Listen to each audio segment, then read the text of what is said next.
of the car! Put your hands up! Don't make me say it again! Imagine stepping into a quiet, upscale, gated community on a simple errand at your brother's house. Walking into his garage, taking a car you were given permission to use, and expecting to leave peacefully without a single problem. Only to be stopped, racially profiled by the neighborhood's HOA security, and have a gun pulled on you. That's exactly what happened to Leon Holloway, a black man who did everything right and was still treated like a criminal. The plan was simple. Too simple to ever imagine it turning into anything else. The black man, Leon Holloway, had driven into the city early that morning, not for work, but for family. His younger brother, Samuel Holloway, lived in an uptown gated community, the kind with manicured hedges, silent streets, and security at the entrance 24 hours a day. Samuel was doing well, very well. He owned several luxury cars, the result of years of smart investments and steady work.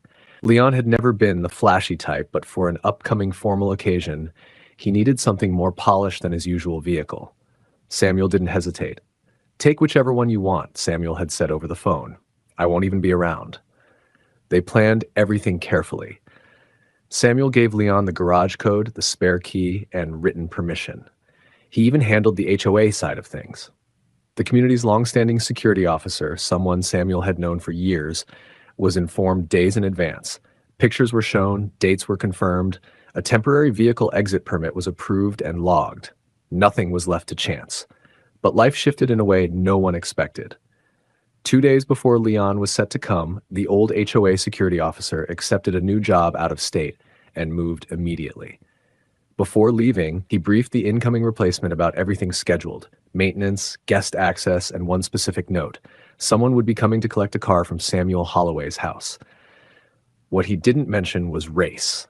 The morning Leon arrived, the community was quiet. He parked outside the gate, checked in calmly, and walked through after his name matched the list. No issues, no questions, no suspicion, just another man entering on foot. He made his way to Samuel's house, unlocked the garage, and stepped inside. The luxury car sat exactly where Samuel said it would be. Leon took a moment, appreciating how easy everything had been. He grabbed the key, got in, and pulled out smoothly. 5 minutes. That's all it was supposed to take. As Leon drove toward the exit gate, unaware eyes were already locked onto him. The new HOA security officer watched from a distance, frowning. He hadn't seen Leon enter in a car. He had seen a black man walk in. And now, that same man was driving out in a luxury vehicle. The gate hadn't even opened yet, and the assumptions had already begun. The HOA security officer stepped out of his booth fast, one hand raised sharply. "Hey, stop that car, now!" Leon eased his foot off the accelerator and brought the vehicle to a smooth halt just short of the gate. He kept both hands visible on the steering wheel, posture relaxed, breathing steady. He'd been trained for moments like this. The security officer marched toward the driver's side, eyes narrowed, jaw tight. "What the hell do you think you're doing?" the man snapped. "I saw you come in on foot." Leon turned his head calmly. "I'm leaving with permission." The officer scoffed loudly. "Permission? From who?" "My brother. This is his car," Leon replied evenly. "I'm authorized to take it." The man laughed, sharp and humorless. "Yeah? Funny how you people always have a story." Leon felt it then, not confusion, not concern, but something uglier. "This has already been cleared with HOA security," Leon continued, keeping his voice level. "There's a permit on file. You can call the previous guard, or call my brother. Either one will explain." The officer didn't reach for a radio. He didn't check a tablet. Instead, his face hardened. "You don't live here," he said. "You walked in. Now you're driving out in a car worth more than this whole booth. Don't insult my intelligence."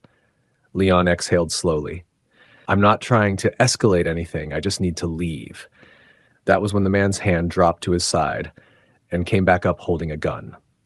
Leon froze, eyes locked on the weapon now pointed directly at his head.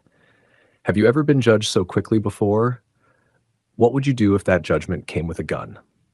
Before we go further, what city or country are you watching from? Drop it in the comments. We love seeing where you're tuning in from.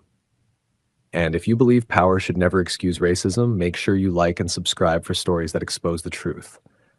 "Step out of the car," the officer shouted. "Right now!" Leon didn't move. His heart stayed steady, but his thoughts sharpened. "There's no reason for that," he said calmly. "I'm cooperating. Please call the old security officer. He knows." "I said get out," the man screamed. "Thieves always talk." The insult landed hard.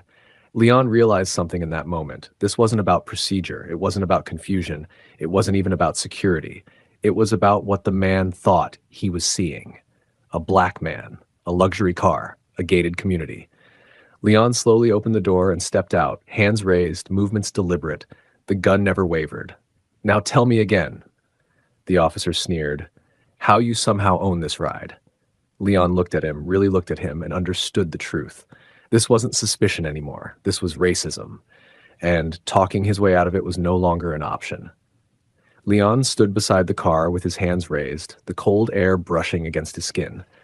The HOA security officer kept the gun trained on him, eyes sharp, breathing heavy, as if daring Leon to make the smallest wrong move. "You really expect me to believe you?" the man said, shaking his head. "A guy like you doesn't just come in here and drive out with something like this."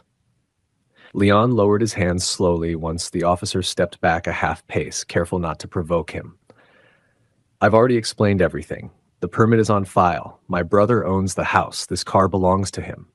The officer snorted. "Sure it does. And I'm supposed to believe you have a rich brother who lives here?" Leon felt the last thread of patience slip. He had tried reason. He had offered verification. He had done everything right. "Let me make a call," Leon said calmly. The man laughed, loud and dismissive. "Go ahead. Call whoever you want. Ain't nobody coming to save you." Leon reached slowly into his pocket and pulled out his phone. He didn't break eye contact as he unlocked it. His thumb moved with precision, muscle memory guiding him as he dialed a number he'd used countless times before. The call connected almost immediately. "This is Police Captain Leon Holloway," he said clearly. "I'm requesting immediate backup at the Silvercrest North Gate.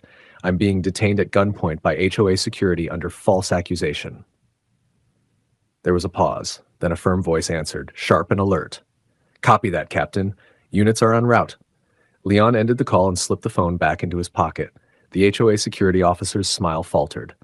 "Captain," he repeated, a short laugh escaping his throat. "That's a good one." Leon said nothing. Minutes passed. Then a sound cut through the quiet, faint at first, then unmistakable. Sirens. The officer's head snapped toward the road as the noise grew louder. Red and blue lights flashed at the far end of the street, racing toward the gate. The man's face drained of color. 2 squad cars pulled up hard, tires crunching against the pavement. Doors flew open. 2 detectives stepped out swiftly, eyes locked on Leon. They didn't hesitate. Both raised their hands in a sharp salute. "Captain," one of them said. The HOA security officer staggered back, disbelief written across his face. Leon lowered his hands for the first time, his voice steady as ever. "Gentlemen," he said, "I'll explain everything." And just like that, the power in the situation shifted, completely and permanently.